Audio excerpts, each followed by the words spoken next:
Well, hello everyone, and welcome to Yorkshire Gamer's monthly Wargames update. And here we are, just in April 2024. I've left this to the very last minute, and I've got to be saying, I wasn't sure whether I was going to do one this month, but it's got a habit, so I'm going to keep it going because I haven't really done very much in terms of creativity this month. My time has been taken up by other things, and we'll discuss that. I'm not sure whether that's what you're interested in or whether it's the figures that you come to see every month. So anyway, without further ado, let's have a quick look at the very, very small amount of stuff that we've painted this month.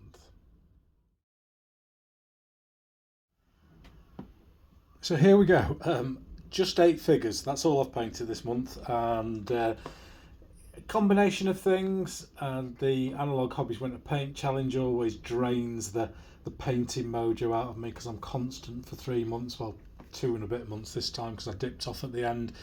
Work's been a bit busy, and I've been busy with other stuff that we'll talk about later on in this update, and that's namely podcast and salute.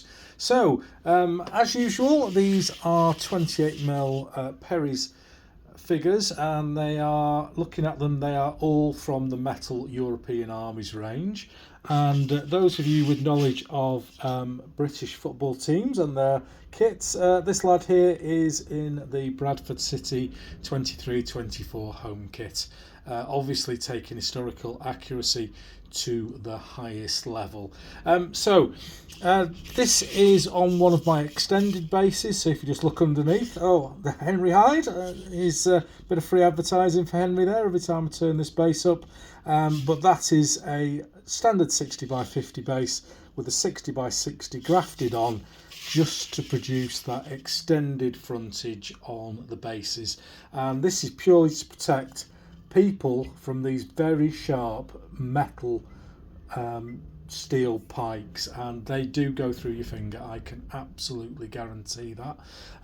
So what I'm doing, and we've talked about this as this unit's been coming along, is I like to have this feeling of motion with my pike blocks, in that the back ranks, and just let me zoom out so you get more of the effect. The back ranks, as you can see, are a couple leaning slightly backwards, then upright, coming forward, angle going down 45 degrees, 60 degrees, down to levelled pike at the end. And I just think that gives the unit a real feel of motion. When all the pikes are in exactly the same position, I just think it looks like a model, and this is kind of trying to get that motion effect that the greats like Doug Mason and Peter Gilder and Pete Morby would do with their figures, either painting or sculpting. So this is basically, I've got one more of these to do, and then I'll have 48 figures in this sort of half block, if you like, for the Bandane era. There'll be lots of shot units to go with this, and arquebus mounted units. So this is not a core unit for this particular faction. No, it isn't a faction. It's the units of the Condottieri, so the Bandane era. So I'll get that last one done for next week. Next month, I'm absolutely sure. Just as I said, it's been one of them months where nothing's got done, and 8 figures is it. So it's kind of showing everyone out there that I'm just as human as you all, and some months I get absolutely sod all done. So let's have a look at work in progress. So here's the good old white box of progress, and you can see in there I've got a Bandane era flag, and then I've got some in progress figures here. This is the final 8 of the Bandane era pike block, and as you can see, I've just done the metals and the faces, and I think I've done some very subtle, yes I have, very subtle highlighting on the black. So they're ready for all the colours to be added, and the final block finished. And when this is done, I'm going to add in some tiny little bits of pin washes with an ink around the dark area inside the folds of the armour, just to exaggerate that a little bit, but that's kind of the way I work with the washes and stuff last. So that's kind of that's work in progress there. That's going to be finished very soon. I think you've seen these before. This is the shot unit to go with the Bandai pipe block, 16 figures.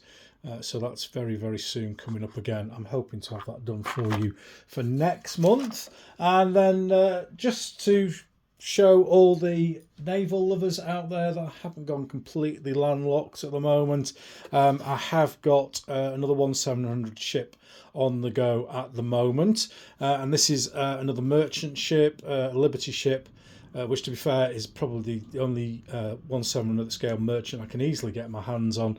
And what we've got here is the sea base with the waterline section glued on, so that's just ready to highlight. And then the ship itself has been primed and then sprayed with its base colour.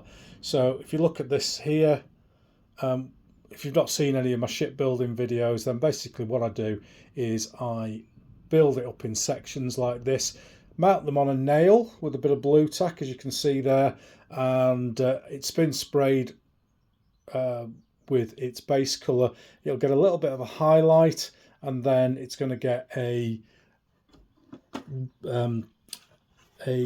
spray of Mr. Super Clear gloss varnish, and then that allows me then to add all the weathering, and then to finish off I will put it on the base, do the water effect on the base, and glue it all together, slap a matte varnish, job's done. So again, this has probably only got 2 or 3 hours work to go on it, so hopefully for next month I will have some more new finished stuff for you. So that's work in progress. Let's go and have a look at what I've spent.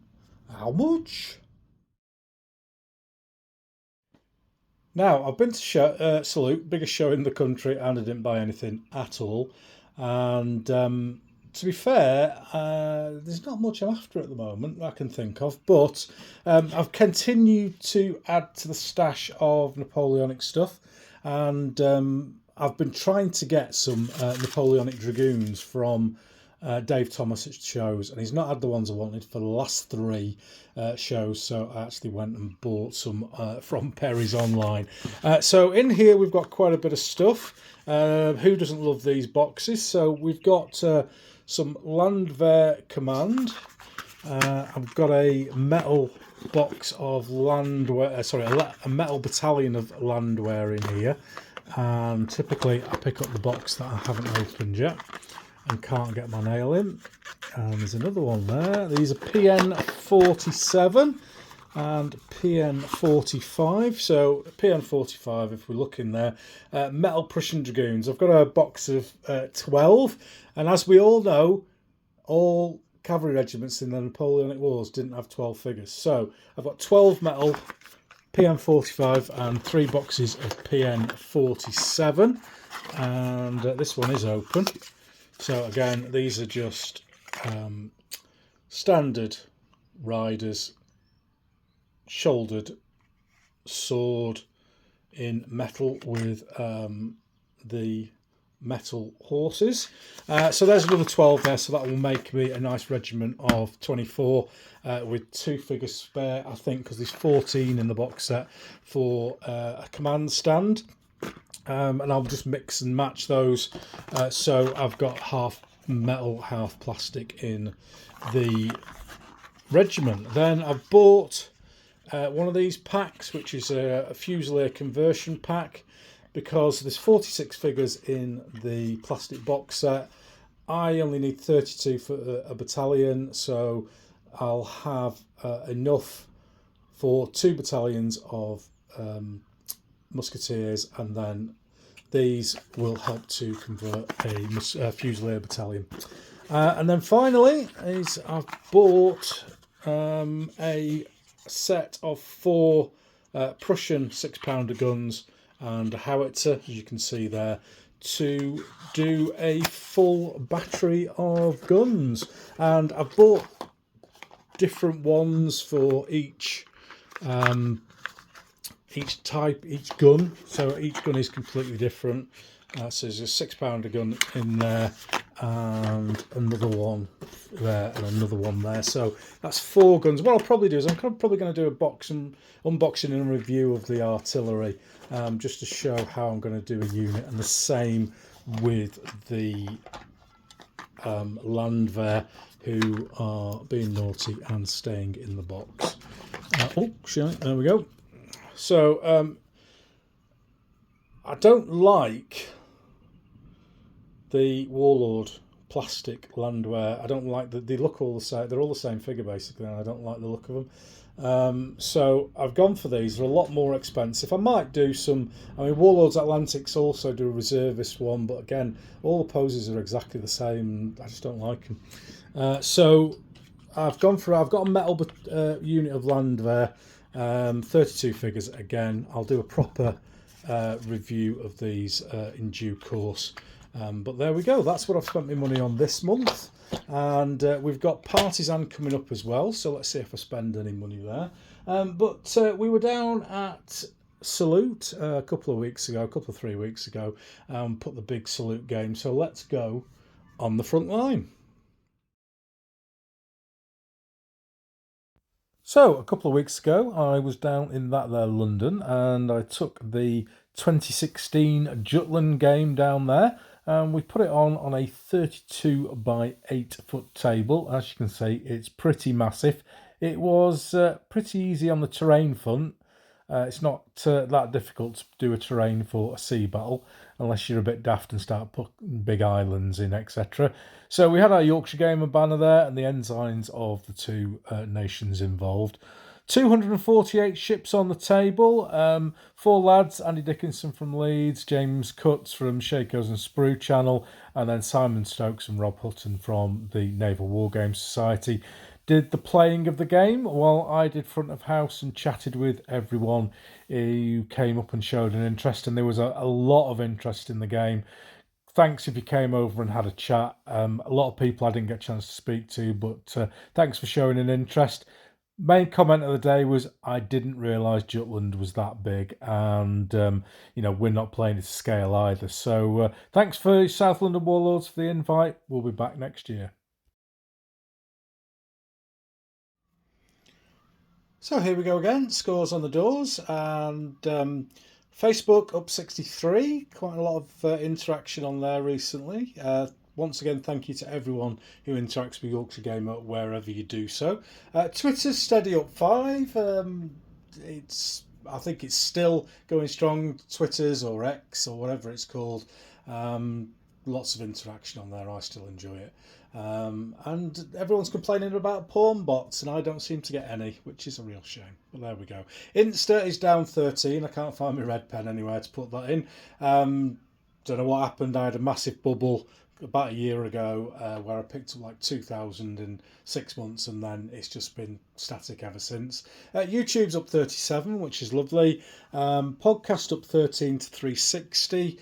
Again, I always say that's well under the average listener ship for an episode, which is usually about 3,000. The Dave Brown episode has now gone over 4,000. That's the first one to do that, and it just keeps growing and growing, which is just fantastic. The Facebook group it's up 360. I thought I'd made a mistake then, but it actually is. God knows why. We've had some fun recently with me banning 3D designers from posting, because I just got fed up of it. It was just endless rubbish render after endless rubbish render, and they all look like the German guard in Indiana Jones where his face melts, and they're just crap. And if you can't be arsed to print out your 3D model, paint it and put it on a decent background, then I can't be asked to post your free advert on the group. Just saying. But there we go. And then somebody, bless them, listened, and they've printed out one of the the buildings that they've got on Kickstarter, 3D print, painted it all up lovely, put it in a background with some dark age figures, and it looks the business. That's what we want. Bit of effort. So, rant over. So, podcast downloads, 131,389. That's a massive 6,891 who have downloaded stuff this month, which is absolutely amazing. So thank you very much for that. If you're new to the podcast, I'm going to talk about Salute in a minute, but I did a little bit of promotion there, and it just seems to be growing and growing, which after 3.5 years of doing it is amazing to see. So thank you very much for the podcast. Blue Sky up 5235.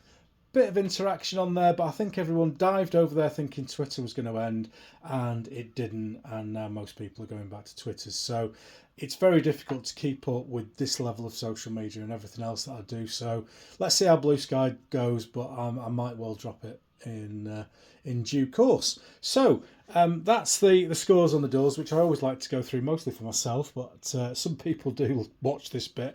So I'm going to move on now and have a look what's been happening elsewhere on Yorkshire Gamer with the podcast, etc. So just a few bits on other things that I've done over the last month. Mentioned the Salute show, and I was kind enough to be asked to go on a panel of hobby heroes with Alessio Calvatori, Peachy from the YouTubes, and Kev Delimore. So that was a really nice hour that I spent doing that. I think went quite well. In the podcast, there's been a couple of episodes out. First one with Colin Rumford and Richard Marsh. We had a good chat about the rapid fire rules and the development, 20mm World War One wargaming. There's a massive following for Rapid Fire and Rapid Fire Reloaded, the new set of rules, and it is a well followed set of rules. Great guys, great laugh, really worth an entertaining episode. And then recently, last week, I put out the first part of Jutland, the podcast, number 56, with Nick Jellicoe. And I spoke with Nick, who, if you didn't know, is the grandson of the Admiral of the British Fleet on the day, John Jellicoe. And we chatted about the prelude to the battle and some of the personalities involved, some of the technology. And the new episode is out on Friday, where we're going to talk about the battle itself and its aftermath. There we go, that's another month over, and hopefully, as I say, I'll get some more production for you in terms of actually new figures for next month. If you are going to the Partizan on Sunday, I think it's the 13th of May, the Mentana game from the Italian Risorgimento will be on show, so I'll be there to have a chat. I'll be in my blue Yorkshire Gamer t-shirt if you haven't met me before. I can pretty much guarantee the only Italian Risorgimento table that is at the show. Really looking forward to it. I really do enjoy Partizan. I've not been there as a display for, well, forever, so that might change my perspective on it, because I just love walking around, because it has the highest concentration of quality big war games in the country, and it's a showcase for it. And I'm really pleased that the guys who organise it have let me come along with little old Yorkshire Wargamer. So I'm looking forward to seeing you down there. In the meantime, enjoy your hobby month if this is the only interaction you have with Yorkshire Gamer. If you don't, I'll see you on the next podcast, hear you on the next podcast, which is out on Friday, which will be the second part of the Jutland episode with Nick Jellicoe. So until next time, Sithee.